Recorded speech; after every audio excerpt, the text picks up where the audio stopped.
welcome to Check It Out, Comrade, an indie game podcast where every 2 weeks we bring you 2 games by the people for the people and tell you what we like about them. I'm Nick Whopper. And I'm Brayton Cameron. And this week we are doing Turmoil and Domina. That's right. Yes. There's no theme here.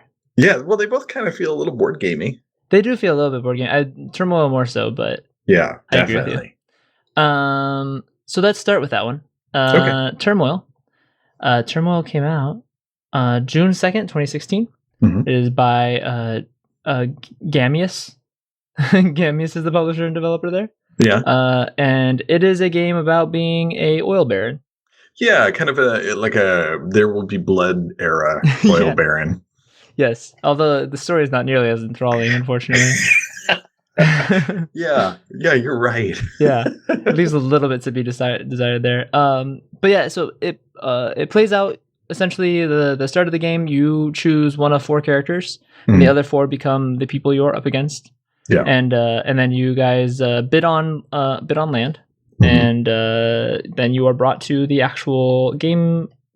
Yeah, the actual the main game mode, which is you have a 2D stretch of land with left ink and right ink on either side, who will buy up oil from you. Yeah, and you place down some oil rigs and draw pipes and try and find pockets of oil underground, which you then have to horse and carriage over to, which it'll automatically be picked up and brought to whichever of the 2 inks you have it set to, right. Which is hopefully the one with the higher price at given moment. Yeah. It's a really interesting. I thought it was a pretty good balance between like wanting to get as much oil as you can as fast as you can, but also playing the market, and then also making sure that your caravans can keep up. Yeah. Or your horses can keep up, because that was a few. I'd never spilled any oil because I'm a conscious person. Too careful. And and like the second it was getting too much, I was like, oh God, I'll buy 1 million horses. I don't care. Yeah. Because I respect the land. That seems to be the way to go too. Like there's a tankard that you can buy to store for when things get to be better priced. Yeah. Or just to have some carryover so you don't spill. Yeah. But that seems to not really be worth the cost and time, since the amount of time you're actually drilling seems to be pretty short. It may not really be worth it until maybe later in the game than I got. Yeah, I use the tanker all the time, because I basically would store oil until it was at a good price for me, and then I would sell it all at once. And you managed to sell it all off fast enough before the time's over? That seemed to be what I was running into a lot. Yeah, I just the first couple months it's really hard because, well, to explain a little bit more about the game, each round has a certain time frame, and usually it's 30. The first one's 30 days, and then the next one expands, and it's a couple months, and eventually you're able to get like a lot of oil, right? And make a lot of money potentially. But yeah, I just invested really heavily in the horse carriages, and whenever it was time to start emptying those out. Those bad boys managed to rush it all out of there pretty fast. Yeah, they did fine. There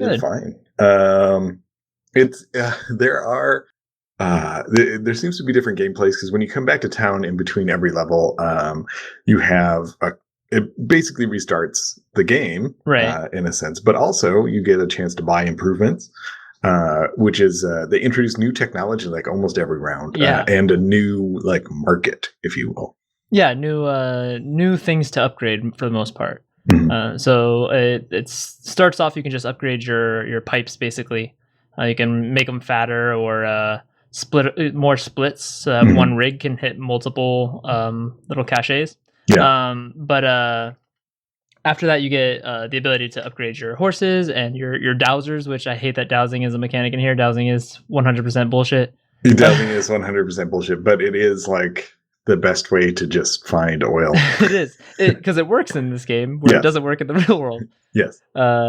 And so on top of getting more and more upgrades throughout and the time expanding each round, you also, once all the land has been bought up and sucked dry in the first area, you move on to the desert area, which has an added difficulty in there being rocks that can be in the way of the deposits. Right. Yeah.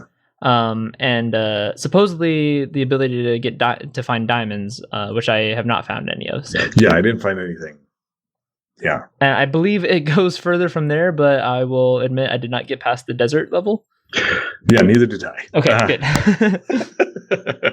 I liked the game. I will say, like, one of the big problems that I have with it is a part of the mechanic is that as time goes on, your ability to view deeper or more Earth increases. So, as the months are passing, the Earth, the flat Earth, is slowly raising on your screen at a very like blinking and nauseating manner. And I personally was just like, oh god, like there were times when I was like shielding half of the screen so that I could, like I really didn't like it. And every other part of the game to me feels like it's just like a slight bit too slow. Like it's just not as engaging enough. And there's like a speed up thing, but then that's like too fast. Like I just want the normal gameplay to be a little bit faster. Yeah. The board game comparison, I think actually I would enjoy this game more if I was playing more against people who were as informed and had a similar understanding of the mechanics as me. As opposed to playing AI that, it seems for the most part is just giving you random number generation as to how much better they're doing than you. Yeah, they kind of, I don't know. Maybe it was just me and I'm personifying, but they seemed like they had kind of playstyle personalities, and like one guy got a loan right away and then didn't spend any money somehow. Like he wasn't making money, but he just like, he always had more money than I did just because he had that loan. And then like another player would like spend crazy, like aggressively, and then make no money. Yeah, they had no ability to buy stuff once they got to the map. Yeah, it seemed like they were very bad at the game, to be honest. They'll like fight over locale right at the start. That didn't happen for me. Really? Like the couple times I played, they would just buy a different piece of land every time until the very end of the map. Wow. When I was playing, I would see them like bid war on a location, and it's like, do you guys know something I don't? Because this seems to be all equal. Like we're all on a level playing field here. That is something that I don't understand, and I don't know if that's something that I missed or just wasn't paying attention to, but like the bidding idea is cool, but I don't have any knowledge of any of these pieces of land. Yeah. So, I mean, one piece of land is as good as the next to me. There's like a number kind of rating after the fact, after the levels have been chosen and played through, that you can see like, oh, that person scored a better spot. It had more oil because it has a higher number rating. But you don't know that beforehand. And there's no way to find out. Like, it would be interesting if there was a spy mechanic or, a survey mechanic or something, so that you could say, I sent my 2 survey guys out during my level to look at these 2 spots. And then when I got back, these are the ones I want to bid on, and, we'll see what goes on. But I'm playing like completely uninformed, so I don't care. Right. Yeah, maybe you have to enjoy your first kind of full playthrough in order to give a shit enough to know what the deeper mechanics are. Yeah, I didn't get far enough in or pay enough attention to wonder if like the oil fields are exactly the same every time. Yeah, maybe that's it. Maybe you just have to know, and then at that point, like I don't like that mechanic at all. Yeah, like, that would be a terrible. Let's all bid war on this land that we had to know beforehand was better. Let me just play this game once, get perfect scores, and then never play it again. Yes, please. So yeah, I think that the mechanics of it are pretty cool. For the most part, I love that there's like seems to be a bajillion different ways to go about playing it, right? So there's a million different upgrades and what you can spend your money on. And it doesn't seem like there's a clear shot of like, this is the obvious good way to play. Yeah. It seems, it's interesting because like, if you get wider pipes, you're running the risk of spillage, that sort of a thing, but you can spend your money on better dowsing and hope to get a better spot or, any number of ways that you can win. It is kind of like, it is pretty balanced, I guess. Yeah, it self-balances its own upgrades. Yeah, and the art style is pretty cool. It's nice, like paper cut out, and the music I don't think is completely forgettable. Yeah, it was really chill. Like I was playing it on like I think a Sunday afternoon was the last time I played it, and it was a very cool like Sunday just like chill out game. And, it's not something that I think I'm going to pick up a lot, but if I want to play something for 25 minutes or something like that, I think this might be good. If this is on mobile, that might be the better kind of format for it. Yeah, I think so. As a PC game, if you just want some numbers to go up while you're doing something else, watching some other video in the corner of your screen. Go play Realm Grinder. Yeah, you could also do Realm Grinder. You can do both. So yeah, it's a pretty decent game, but it definitely wasn't my favorite. I don't think I'll be going back to it anytime soon. Yeah, but do you want to talk about our other game? Yeah, let's talk about our other one. This one's much cooler.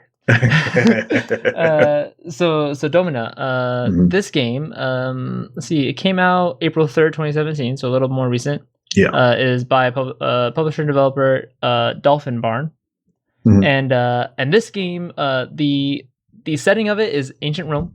Yep. You are a slave master of gladiators. Yeah. Who is training up a number of slaves and outfitting them to go fight in the Colosseum. And it's really neat. It's a cool kind of small pixel format, very like sword and sorcery style.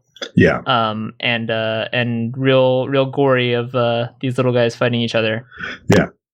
I loved one of my favorite things is the like picture-in-picture replay that you get at the end of a battle. Really where it shows you that, and then it gives you like the share this on Facebook or Twitter, and I'm like, I guess I could. I don't think anybody wants to see me play a video game, like a clip from a video game without context. Right.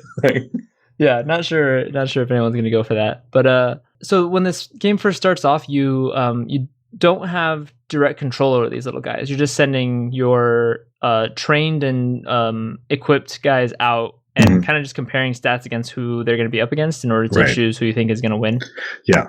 Which it isn't. They're definitely not decisive numbers, right? So yeah, anything can happen. Yeah, you having higher numbers in every category than the other guy. I mean, I'm sure if you're like much higher, but if it's a 6 versus an 8 in every category, and you're throwing your guy up against it, there's still a pretty good chance that he's going to get his ass kicked. Yeah, I mean, there's so much involved. There's equipment, just fighting styles, information that you don't even know, luck. Yeah. And there's a number of upgrades that are kind of in a general sense, like fighting abilities that you don't get to see, like a dodge rule or other smaller things that aren't actually visible when you're seeing who you're going to be up against. But there is a upgrade that allows you to actually take direct control and make use of those abilities that you unlock and play as each of the guys that you're throwing into the pit. Did you do that? Yeah, actually, I actually like playing as it's hard. Like it definitely doesn't necessarily mean you're going to be winning more fights, but it makes it a little less of a passive game. Yeah, I kept AI control on the whole time and just played it like a simulator. And that's fun too. Yeah. I want to do more of the group fights because I think that'd be more fun, is having yourself controlling one guy and 2 other AI bromies helping you out. Yeah, I'm kind of curious on how that goes, especially like. One of the issues I ran into with the AI is that if they lose their weapon, depending on their level or victories or whatever, they lose their weapon, they sometimes will just go run into the corner and hide, even if there's other weepons on the ground. Yeah, because you can pick up weapons. Yeah, but and it would be nice to be able to control them and just be like, go over there and just pick up that goddamn sword. It'd be funny if you could just pop in and out as control. Yeah. Like just stop being a coward. I want to control you for just a moment to get you to stop being a shithead, and then I'll let you get back to the fight. Yeah, but there's a lot going on in the simulation aspect itself. To go back to it, not only are you training your gladiators, you're also able to upgrade your base, and you get to hire people to help you do that. So each person that you can hire, if it's a medic, or it's the blacksmith who's called a Faber, I think. Or, it could be a bard. They all do certain special things. And while that's going on, there's like a little other game of like playing politics, basically, that every once in a while you're going to get prompts for special events in the game, and you have to make decisions on what you do, and that affects the favor of the magistrate and the legate who are hanging out at your town the whole time. Yeah, are those guys, I believe, if I'm not mistaken, they're also whose other slaves you're fighting, right? Yeah, at the very least they're holding they're sponsoring the competitions. Yeah. Yeah. Which is pretty fun. It's like everybody involved in just like sending these guys off to be killed, they're all friends. Yeah. It's strange because like you can petition them to patronize one of your gladiators, and then they cover the food and wine or food and water costs of them. Yeah. And then you still end up fighting against them, which is a little weird, but okay. Yeah. Here, pay for this guy so you can have him fight one of your other guys, and he'll just train in my camp for some reason. Yeah. Did you mess around with the wine a lot? Yeah, well, just in throwing it at my guys and hearing the thank you. Yeah. Okay, so I use the wine to give it to the legate and the magistrate a lot. And in the first game that I was playing, they had such a high approval rating of me, or they liked me so much that they were pitting me like 6 guys against 1. So I would just like send my whole army in there, and they just slaughter a dude immediately. It was great. That's awesome. I need to check that out. Yeah. So there's different ways to play, really. Yeah, there seems to be a lot here. You know, I didn't get to dig into it quite as deep as I'd like, but I might give this some more look over, because there does seem to be way more than I was able to get to. Yeah, it's cool because there's 3 different like styles of gladiators that you can get. You can get the Traex, the Murmillo, and the third one whose name I can't remember. Right. Who is the guy with a net, basically. Wow. Yeah, but you unlock him really late. Yeah, I didn't unlock either of those. So I didn't get a lot of time to play with him, but I did with the game that I finished. I had a guy named Udilius, I think was his name, and he was a Murmillo. Who they're 2 weapon fighters, but if you get their 2 weapons high enough, it just becomes 1. So he had a extra big Zweihander. Nice. And he was a titan. Like he had like 600 hit points, which normally the guys that you get at the beginning have like 100. 100, yeah. So he had like 600 hit points and was just running through people doing like 300 damage a swipe. That's awesome. And it was fantastic. Like he was an unstoppable brute. That's pretty sweet. Yeah. So there is kind of one more layer mechanic in there of these are slaves, but they also themselves have a kind of a favor meter, right? And how happy they are, which every time they come back from a fight, they're pretty sad. Yeah. They don't like being pitted to go die and making it back, and only by killing another human being are they able to come back. Unless they're really good at it, in which case they eventually turn around. Yeah. Some of the upgrades you can get can actually lessen that effect or improve their morale overall. But eventually, every once in a while, some of them will ask to be set free. Yeah. Especially if they do well in a couple of fights and think they've earned it. And then you have to either accept or tell them no, which will send them into a dark pit of despair. Yeah. Or I had one guy. There's a mechanic that after a guy gets knocked out in combat, you can save his life by clicking really fast. Oh, really? Yeah. Did you never see this? No, all my guys got fucking killed every time. Yeah. There's like a little executioner meter comes up, and it's it's one of those like, it's just like a little needle in between death and life, and you have to just click as fast as you can. And I saved one guy, I think twice, and then as soon as he came back, he's like, I'm afraid to die. Can you please let me go? And I was like, okay. Sure, guy, go for it. Yeah, I mean, you're not helping me. And I think actually letting people go increases the morale of everyone else. Yeah. It gives them a little bit of hope that they might be able to do the same. Yeah, I know you can put your gladiators to death. I never did it. I sold a bunch of them, but I never killed any. No, the only put to death I ever did was send them against someone I knew they clearly couldn't beat. Oh, well, you sure have done that. We've all done that, Nick. And so after every victory, you'll get some more slaves, which you then have to train up and spend your money and time trying to train up. You end up trying to manage like a really big group a lot of the time. Yeah, I didn't. I tried to keep it to about 10 slaves, and then anybody else I got after that, I either sold or I just or I would buy a new one when time came up. But like I didn't like having that many slaves. Yeah, me neither, and I'm not quite sure what the benefit is. Like I assume that there's some, overarching benefit, but when I got to end game, it let me choose up to 15 slaves for the last battle. Oh, there you go. But I didn't have that many. I think I had 8. So did you get brutalized? No. Okay. Because I had that Udilius on my side who just tore everyone in half. I think everyone else died. He's 8 people himself. So. Yeah, he just went through and just like ran up to a guy, chopped him in half, ran up to another guy, cut his head off. Like it was great. So really, you did have 15 people. It's just 8 of them were one guy. So yes, that's right. All right. Yeah. I mean, you have a little bit of endgame stuff you want to talk about in a spoiler section, right? Yeah. Okay, so but prior to that, is there anything else you think we've missed here? No, I think that's it. I had a really great time with Domina. I will say that I didn't like the music in the game. When it showed up, it's kind of like this. It tries to make a very like old Roman thing, but then it like kicks in a big bass beat, and it's like, yeah, techno Roman song. And I'm like, no, I don't think so. Yeah, not really my favorite, especially since the rest of the game seems to be pretty hard on pure Roman classical aesthetic. So yeah, and it's real like when you're at the base, it's quiet. Like there's no real music, and there's like bird chirping and like bug sounds, and that's it. Yeah, I agree. The music's not great, but you can turn it down. So ignore it. Just don't buy the soundtrack. Like nobody needs the soundtrack. Yeah. I really enjoyed this game. I definitely think I'll be checking it out a little bit more, just because I ran a little bit late on time. And it was in the last sale. I think we got it like 50% off. So yeah, and it's pretty fun. It's worth it. Before we get to the spoiler section, I do want to talk about one other thing because as you know, I don't actually look at the recommendations. But if anybody has recommended Load Screen Simulator, I have played it, and it's not good.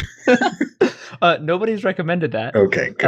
Our Slack friends are not nearly as mean as that. It kind of came up as like what it was like one of the like new hotness like jokey things, and it's got a ton of weird achievements, and I've only achieved like I played like a normal level on it, and do you know about the game? I don't know anything about this. It's a clicker that simulates a load screen from like an old like a Windows 95 sort of era.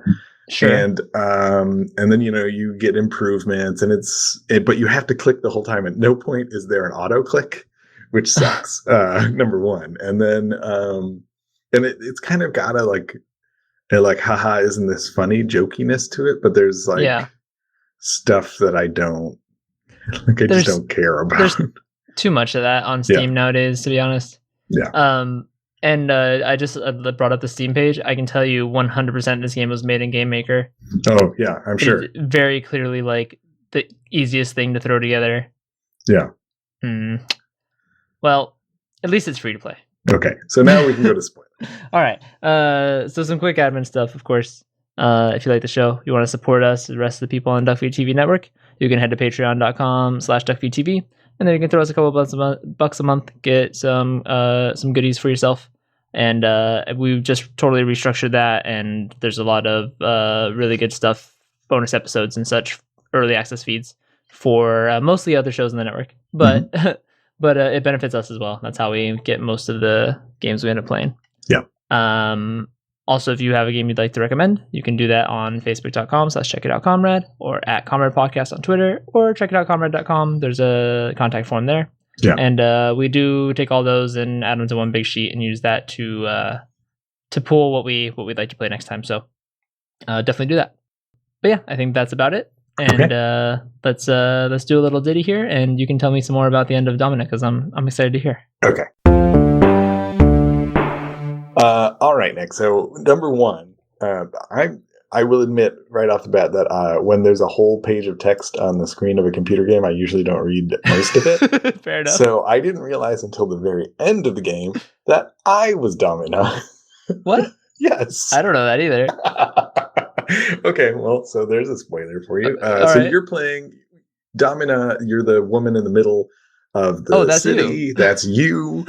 and that's your name. I was wondering why she didn't do anything. So I don't know what happens if this happens every time or if there's a bunch of different endings, and I really want to find out because one, the game's really fun, and then two, but when I got to the ending after playing through, my competitor betrayed me and told a bunch of lies about me, and I was put to death, more or less. Whoa! In the arena, and at the very end, like, your remaining gladiators come out to try to help you. And I think I might have had control of myself, but having not done any of that, I just kind of sat there hoping something would happen, and I think I got killed. So you entered a fight for your life in which you did not fight back in the least. Yeah, well, because I did, I wasn't expecting it. Right. But I think that might be a thing that changes, like, if you play different ways. Like, so I'm curious, or if maybe that happens every time. I don't know. You should throw in more player control every now and then. It's pretty fun. Yeah, I enjoyed think it. One of the things I have, like, there's no tutorializing in this game, really. Yeah, where they're just like I didn't know how to train my troops right away. Like, and then I didn't know how to even turn on auto training, and then you can turn on, like, auto medic and all that other stuff. It kind of throws you into the worst possible situation at the start, which is like, you've got one guy and no other hires, and none of your guys are being trained unless you click on them. Right. And it's like, you didn't even tell me to click on them. Like, I could just check this checkbox and not have to worry about that ever again. Why didn't you tell me this? And then later it tells you, like, oh yeah, if you just right click on it, it's like a faster way to train them instead of having to click on them and then go to train, and then I'm like, oh, fuck you, man. Is there a faster way to heal than to go into each individual guy and click heal? If you have the Medicus, you can have them auto heal. But other than that, no. I think the educator or somebody, one of the guys who does the prayers. The priesty guy, The priesty guy, he does auto healing too, I think. Okay, cool. I'm not. He seems to be mostly a morale booster. Yeah, he does. Well, he does a lot of different stuff depending on what you got. The thing I like about this game is that it gives you plenty of time to upgrade everything. Yeah. Yeah, except at the very beginning when all the fights are coming really fast and you didn't realize you should have been training in between matches. Yes. But, I mean... When you have three guys, two of which are injured, and your, like, third stringer is going to run out there and... just get his head cut off right away. Exactly. I do wish it gave you a little bit more in the beginning, or... I wish there was kind of just a way to pause the actual... next game time. And maybe they don't develop any training or anything, but at least it'll allow me to click around and find out right what everything's doing. Exactly. Couple things. One, you knew about there's a slider bar for your training, right? Yes. Okay, good. So you knew about that. And then did you do any of the, like, challenges? No, so I didn't get far enough to think of my guys as worthy because the level on the first challenge was, like, super high. Yeah.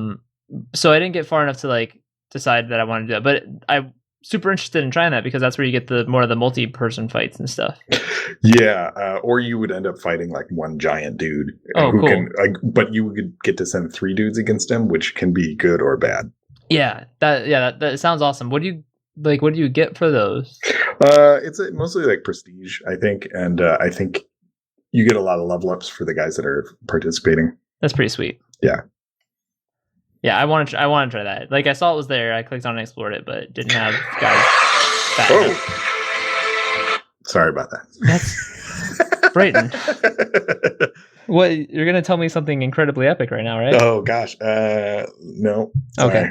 Well, I didn't get through all the challenges. I wish I had time, but it wasn't until, like, the end of the game that I felt like I had a guy or a couple guys that were good enough. Yeah. And that's one of the, like, time does run out.